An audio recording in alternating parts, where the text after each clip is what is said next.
Karma is not punishment from the skies.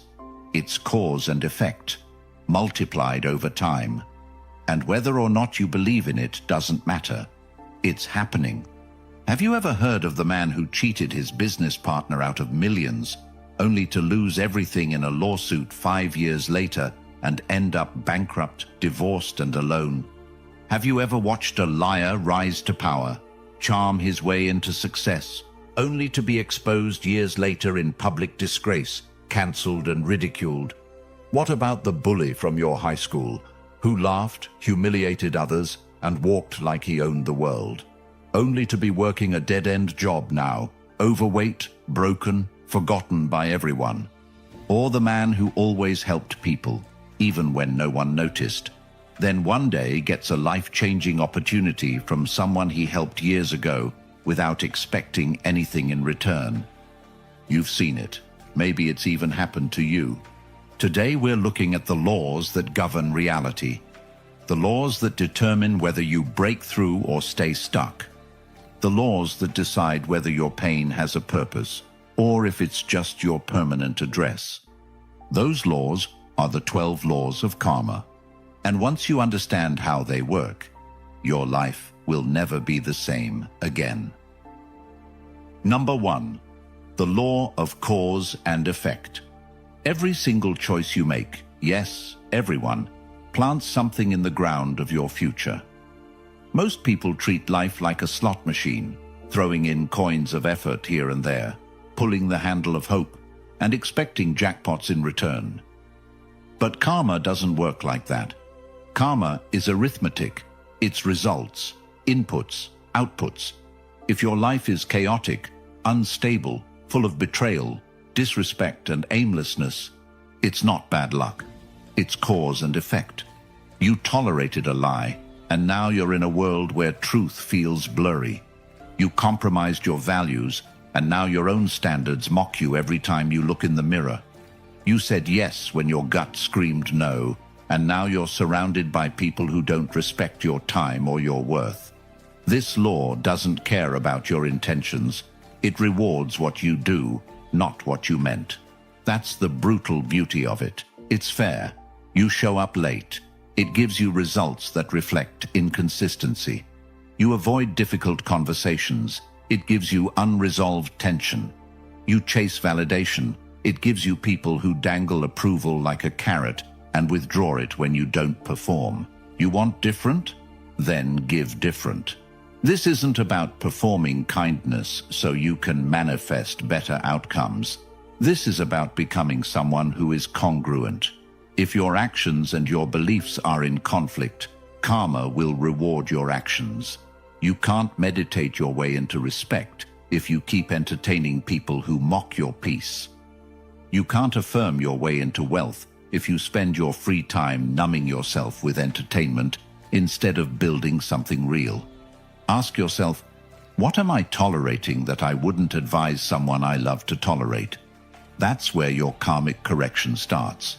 The man who lives with alignment doesn't chase peace, he creates it. And when chaos shows up, it leaves quickly because it doesn't recognize him as one of its own. You want loyalty? Then show it to yourself first. Be so disciplined in how you talk to yourself, how you treat your own goals, that disloyalty from others feels alien. Don't just remove people who disrespect you. Remove the you who tolerated them. Rewire your daily decisions so power flows back into your life. Journal your non-negotiables. Track your commitments. Hold yourself accountable like your future depends on it. Because it does. Karma doesn't ask what you wanted. It gives you what you taught it to give you. And if you're tired of getting scraps, stop living like someone who deserves leftovers. Number 2. The law of creation. You don't stumble into greatness, you construct it. You don't trip and fall into peace. You build it brick by brick with habits, thoughts, people, and boundaries that protect your energy like a fortress. Yet most men today wake up reacting, drifting from distraction to distraction, hoping that somehow the universe drops miracles into their lap while they scroll endlessly through content made to numb them. The law of creation is mercilessly clear. If you don't build your life, someone else will use you to build theirs. Every time you procrastinate, you offer your power to someone else's vision. Every time you don't speak your truth, you reinforce a world that values lies. Every time you suppress your standards to stay likable, you become replaceable. The man who creates does not wait for motivation. He sets structure so discipline is automatic. He doesn't rely on willpower. He builds routines that move without friction. The life you're living today is not an accident. It's an echo of your last 90 days. Your mood, your finances, your confidence, they're not mysteries, they're results. If you look at your body and don't like what you see, check your daily fuel and movement. If your bank account makes you anxious, track your inputs and your consumption. The world isn't punishing you, it's giving you feedback. You create momentum through micro wins. Wake up earlier, not for hustle porn, but for clarity. Cut out media that pollutes your focus. Replace toxic friends with solitude and mentors. Refuse to entertain drama. Create rituals around learning. Devour books like your future depends on them. Invest in experiences that stretch you. Break your goals into 3-month arcs and reverse engineer your weekly actions. Write every Sunday what success looks like by Friday and track it. If you are not producing, you're consuming. And consumption without boundaries makes you mentally overweight. The law of creation gives nothing to passive dreamers, but it gives everything to those who craft their environment with precision, who turn vision into systems, who upgrade their circle until their future feels inevitable. Your life doesn't reflect what you hope for. It reflects what you consistently build. So stop waiting. Building. This is why you can't afford to keep living on autopilot, letting the noise of the world shape your identity while your potential waits in silence. The Stoic Relationship Blueprint ebook for men, linked right now in the description, isn't just a guide. It's a return to the man you were born to be. It's the manual you were never given, built for those who are done chasing clarity and ready to create it. If you've ever asked, why do they leave when I give my all? Why do I feel lost even when I'm doing everything right? How do I build a life and love that doesn't fall apart? This book answers with precision, depth, and brutal honesty. Once it's yours forever. No expiration, no subscriptions, just truth. Right there with you, in every chapter, waiting to be used. Anytime, any season, any version of you that's ready to stop surviving and start creating. Number 3, the law of humility. You can't fix what you won't face. You can't grow past what you won't admit. And yet most people would rather wear 1,000 masks than admit they've been the architect of their own heartbreak. They blame the world, their ex, their boss, their parents, everyone but the man in the mirror. The law of humility demands brutal honesty.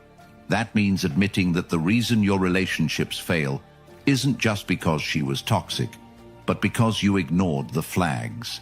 That you lost that opportunity, not because they didn't see your value, but because you never developed rare skills. That your life is full of tension, not because the world is unfair, but because you've been avoiding the uncomfortable conversations that lead to truth. Humility is not weakness. It's the beginning of real strength.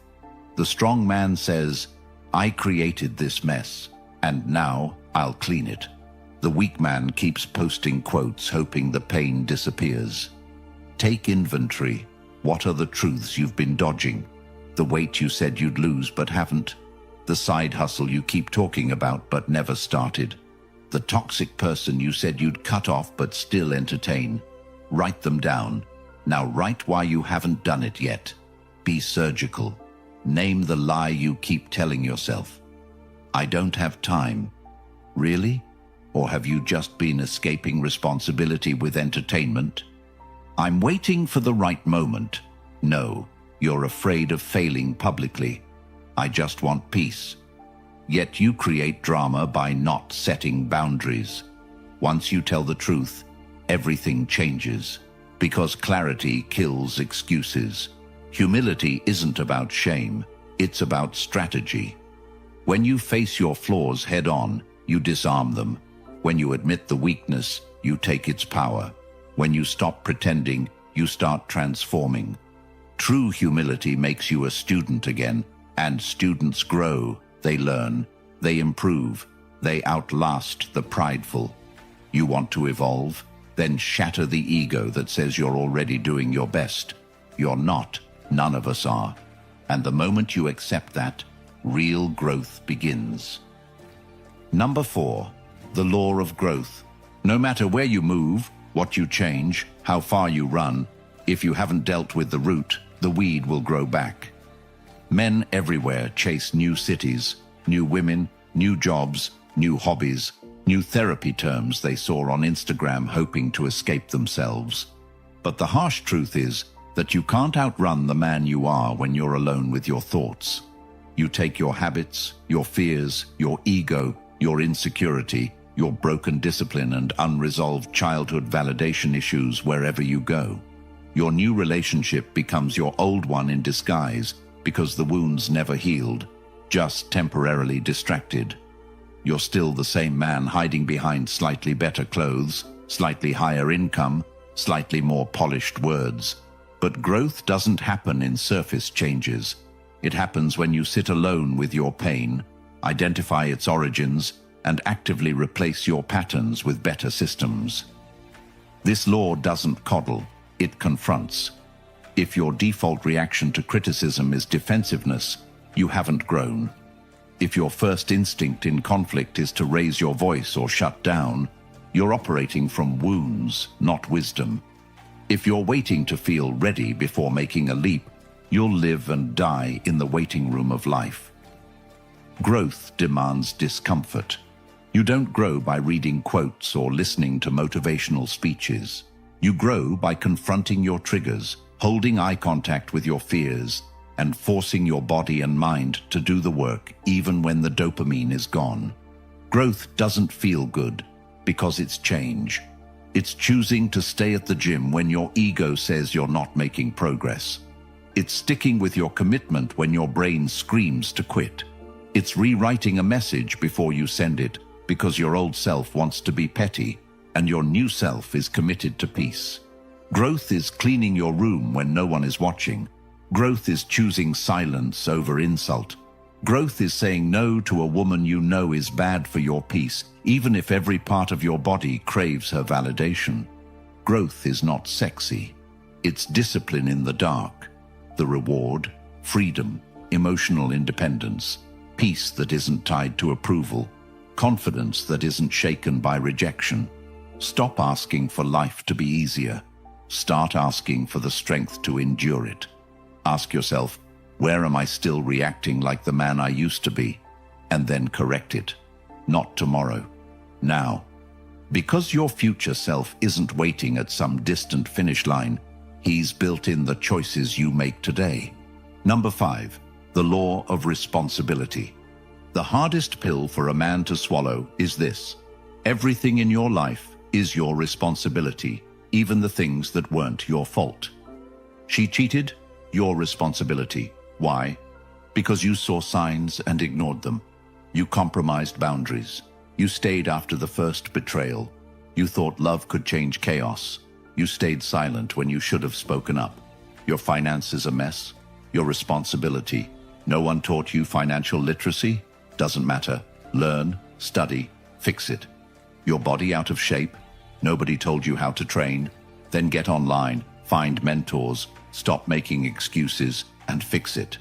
Your career stagnant? No one showed you how to climb. Learn the rules. Play harder. Blame is easy. Growth is not. The law of responsibility doesn't care who's to blame. It only cares what you're going to do about it. Are you going to stay in victim mode, talking about what happened to you? Or will you become the man who transforms because of it? Most men live reactive lives. Something bad happens, and they spiral. Something good happens, and they coast. No structure, no vision, no responsibility. But the man who owns his life, He plans, he tracks, he adapts. He learns skills not because he feels like it, but because he must. He controls his environment because he understands that discipline is fragile and influenced. He watches who he surrounds himself with because he knows low standards are contagious. You are not a puppet. You are a creator. You have more power than you think, but only if you own it. Owning your life means taking accountability even when it hurts, even when it's embarrassing, even when it exposes your flaws. Especially then. Own your words, your tone, your thoughts, your silence, your wasted hours, your inconsistent habits, your distracted mind. When you say, "It's my fault," you don't lose power, you take it back. You become the man who rewrites his story, not the one who recycles his trauma. Make a list of 5 areas you keep complaining about: relationships, money, health, time, discipline. Next to each, write the truth. This is my fault. Then ask, what will I change in the next 24 hours? Real responsibility starts with ruthless self-awareness and ends with action. Not more self-help, not more journaling. Movement, strategy, grit. Own your life like your future depends on it, because it does. Number 6, the law of connection. Everything you do is connected, not in theory, in reality. The way you eat influences how you sleep. How you sleep shapes how you think. How you think decides how you speak. How you speak determines what you attract. There is no separation. The problem is you've been taught to compartmentalize. You think you can party hard on weekends and stay disciplined on Mondays. You think you can entertain gossip and drama, but somehow expect peace. You think you can lie to people and trust that others will tell you the truth. That's not how it works. Karma doesn't have amnesia, it's cumulative. Every skipped workout compounds. Every ignored red flag becomes a rupture. Every bad habit you defend becomes a leash. You want peace? Then check your inputs. You want success? Audit your circles. You want clarity? Limit what you consume. You're not just what you eat. You are what you scroll, who you follow, what you tolerate, how you respond, and when you act. Imagine your life as a machine. One faulty gear affects everything. You can't expect precision when you're running on rusted beliefs and outdated systems. This law doesn't ask you to be perfect. It demands consistency. Connected living means living consciously. If your mornings are chaotic, your whole day follows. If your evenings are unintentional, your sleep is shallow. You want confidence? Then do things that build it repeatedly. Don't just go to the gym once. Make it a rhythm. Don't just journal once. Make it a system. Build routines so powerful they carry you when motivation dies. Connected men don't rely on willpower. They rely on design, structure, triggers. They optimize their environment. They eliminate distractions. They design lives so aligned that momentum becomes natural. Make a list right now. What are 5 things I do that bleed into other areas negatively? Fix those. Then list 5 things that positively affect everything. Double down. Be intentional. Because the life you want is not hidden, it's layered. Built one aligned decision at a time. Small hinges swing big doors. And when you connect your decisions to your destiny, you become unstoppable. Number 7, the law of focus. Focus is not something you find. It's something you build through ruthless prioritization and self-discipline. Most men today can't hold their attention longer than 20 seconds, not because they're weak, but because their environment has been hijacked by distractions they willingly tolerate. The truth is, every time you check your phone for no reason, every time you jump from task to task without completing any, every time you let your thoughts wander without redirecting them, you're burning your focus muscle. And just like a weak body can't lift heavy weights, a weak mind can't carry a vision. This law is brutal, because it exposes how much time you've lost chasing things that don't build you. You say you want success, but you answer every notification like it's a command. You say you want clarity, but your YouTube history looks like a circus. You say you want love, but your attention is scattered across faces you'll never see again. Focus isn't about willpower, it's about removing access. Turn off every notification. Schedule your day like your life depends on it, because it does. Start your morning without your phone. Protect the first 60 minutes like sacred ground. Use timers. Write your top 3 goals every morning. Say no more often. Block toxic people. Filter your media. Read more. Build your mind like it's a weapon, because it is. And that weapon is either sharpened by focus or dulled by distractions. Stop multitasking. It's a lie. Your brain isn't designed for it. You're not being efficient jumping from screen to screen. You're training yourself to be scattered. Deep work builds momentum. 1 hour of focused effort is worth 10 of reactive chaos. Build rituals around focus. Same desk, same time, same music, same intention. Create triggers for deep work. Don't wait to feel ready. Design your readiness. Write weekly focus reviews. Ask yourself daily, what did I waste time on today? How will I stop tomorrow? Protect your vision like it's oxygen, because without it, your life will suffocate in mediocrity. This law rewards those who protect their concentration like gold, because in a distracted world, focus is a superpower. Number 8, the law of giving and hospitality. Everyone talks about wanting love, loyalty, opportunity, but how many are actually giving it without keeping score?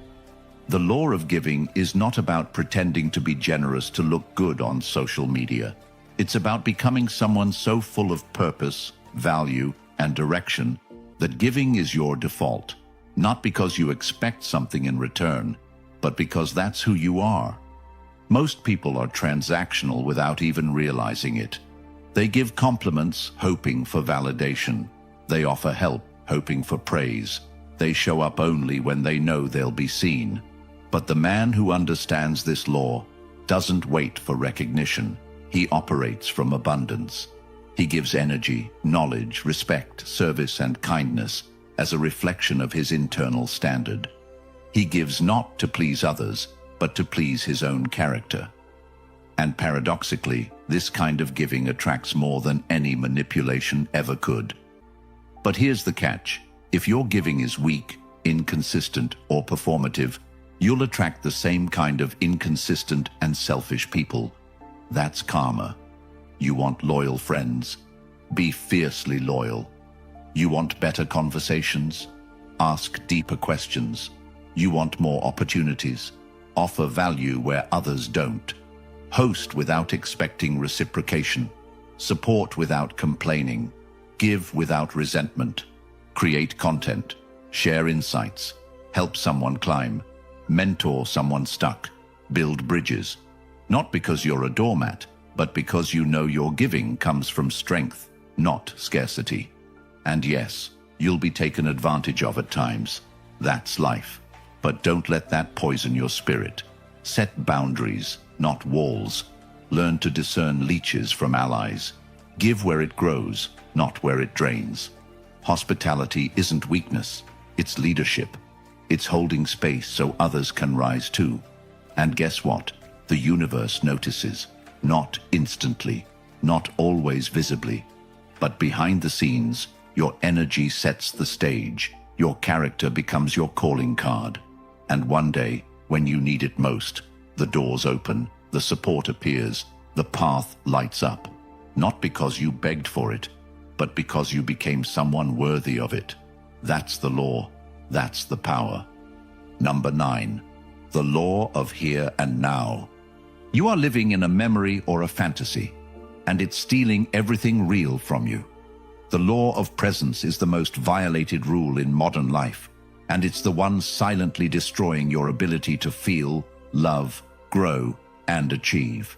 You're thinking about what she said 6 months ago, what you should have said to your boss, what your parents didn't do, what your ex did do. And meanwhile, your now is evaporating. You scroll for distraction, binge for comfort, sleepwalk through your days hoping the pain goes away without facing it. But this moment, right now, is all you ever have. The next breath, the next choice, the next decision. Everything else is either imagination or memory. And every second you give to the past is a second you surrender from building your future. You can't heal if you keep reopening wounds. You can't grow if your mind is stuck in cycles. The truth is, healing only happens now. Growth only happens now. Discipline only happens now. This law demands a ruthless return to the moment, not later, not next week. Now presence is power.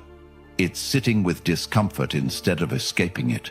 It's staring down fear instead of running. It's making that phone call you've been avoiding. It's showing up for your schedule even when no one's watching. You want peace? Then be here. Fully. Not halfway. Not distracted. All in. Watch your breathing. Put your phone away. Look people in the eyes. Listen with your chest, not just your ears. Reflect before reacting. Say what you mean. Own your silence.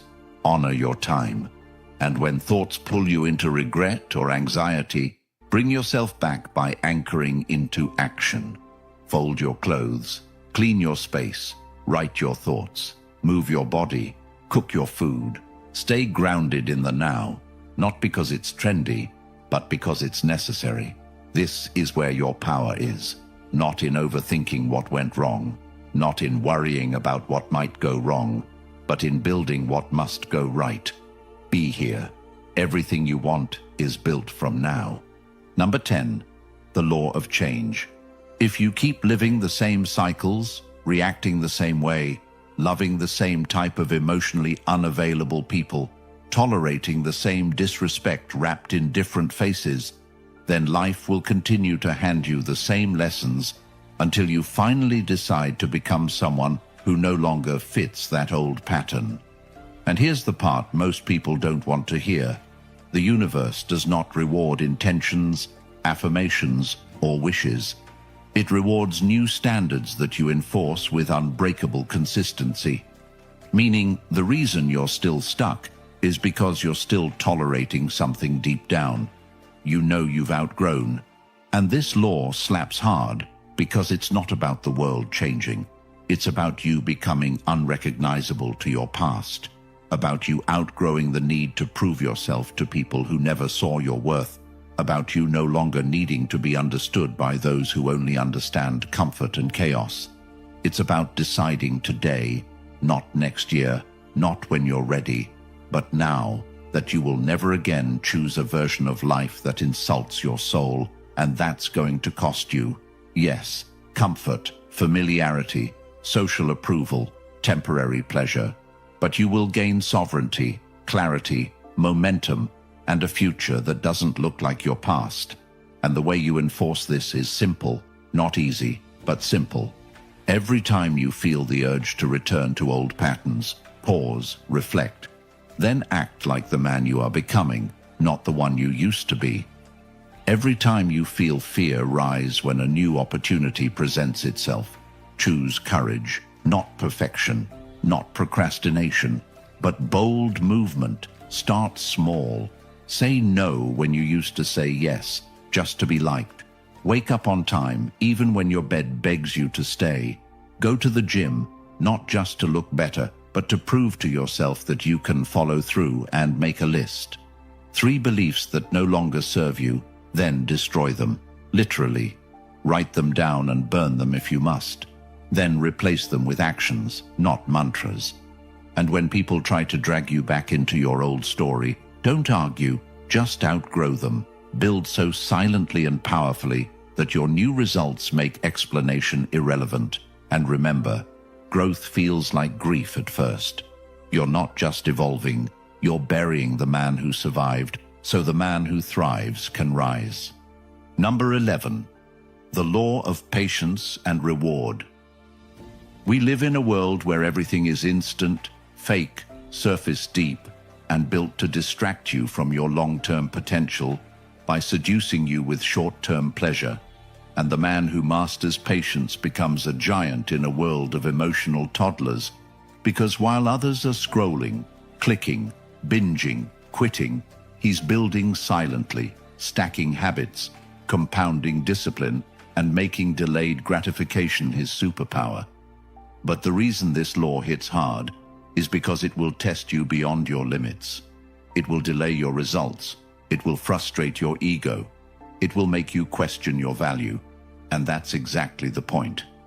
This law asks, can you keep showing up with full intensity even when nothing is happening? Can you still train when your body looks the same for 60 days? Can you keep building your craft when no one applauds? Can you keep giving value when no one seems to notice? Because if you can, you separate yourself from 95% of men who quit right before the breakthrough, who want the fruit without the roots, who chase dopamine instead of discipline, and your reward. Not just the result, but who you become in the process, and that version of you, the one forged in silence, consistency, and unshakable standards, is the version no one can take from you. And the practical way to live this is to build with time as your ally, not your enemy. Think in 10-year visions. Reverse engineer your goals into 90-day systems. Track daily progress. Journal every week. Remove toxic urgency from your mindset. Replace it with strategic patience. Understand the market. Study long-term thinkers. And remind yourself daily, anyone can start. Few can endure. And the reward isn't just external, it's inner mastery. Because when you can delay what you want for what you truly need, you become unstoppable. So when you feel like quitting, remember, every day you keep going when most would stop, the universe notices. And the compound interest of that effort will explode in your favor when you least expect it. Number 12. The law of significance and inspiration. There will come a day, maybe today, maybe in 10 years, when you will wake up, look around at your life, your room, your relationships, your body, your bank account, your mind, and realize that everything surrounding you is a reflection not of your potential, not of your dreams, but of your standards, your decisions, your tolerance level. And whether you like it or not, the world is not ignoring you. It's simply responding to the level of significance you assign to yourself in your own story. And this law hits deeper than the rest because it exposes the quiet tragedy most men live through. The tragedy of being invisible in their own life, of making themselves so small, so agreeable, so passive, that not even their closest friends know what they stand for, what they burn for, what they're willing to die building. And this law demands that you stop waiting to be chosen, that you stop begging for a seat at the table, and instead become the man who builds the damn table and decides who eats. Because when you treat your mission like a hobby, don't cry when the world treats you like a spectator. And if your presence inspires no one, your absence will impact nothing. And that is a brutal truth many avoid by hiding behind fake humility and false comfort, saying things like, I don't need to be significant. But deep down, every man longs to be remembered, not for fame, not for ego, but because we are born to create, to build, to leave something behind that says I was here and it mattered.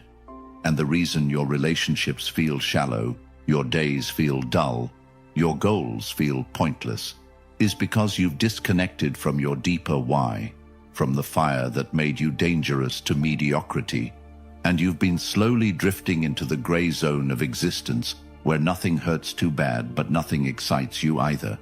And this law pulls you violently out of that fog and screams, you are not random, your suffering is not wasted, your perspective is not a mistake, your scars are not just pain, they are power.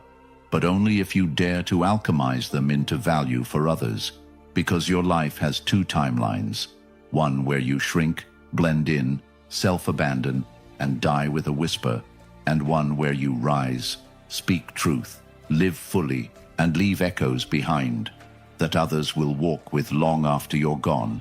And the bridge between those two timelines is action taken from conviction, not comfort, from clarity, not confusion. And if you want to live a life of inspiration, you must start by becoming someone who is impossible to ignore. Not because you're loud, but because you're lit from within, grounded in purpose, and unwilling to die before your gifts have been given. And the only way to access this level of significance is to stop consuming and start creating. Stop nodding and start leading. Stop blending and start becoming the one who lifts others by example, not advice. Because people are not inspired by perfect men. They are inspired by honest men, relentless men, disciplined men who carry their burdens like armor and their failures like blueprints. And the practical way to live this is to write down what you want to be remembered for. Make it specific, emotional, powerful.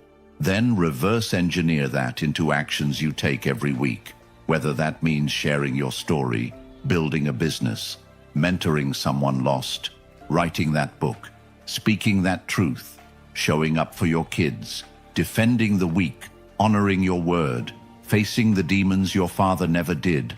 And if the voice in your head says, "But I'm not ready," then remind it. Significance is not reserved for the polished.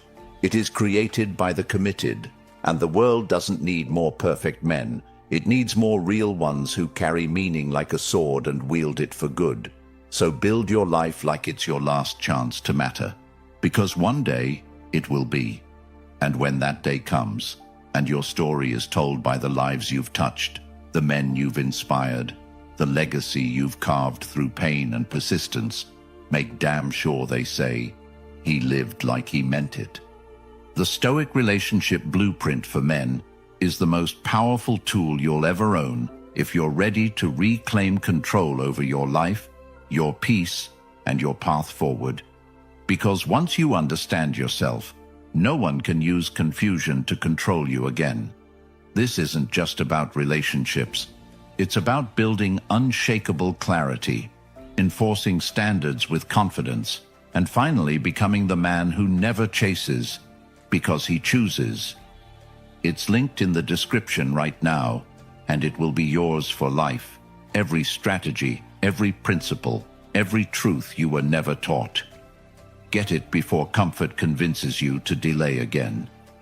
If anything I said hit your soul, comment, "I choose power right now," to stamp this moment in your mind. Like this video if it woke something up in you, and subscribe, because there's a man out there right now, just like you, who's drowning in silence, and your engagement might be the reason he finds this truth before it's too late. Don't let another day pass in confusion. Reclaim your power.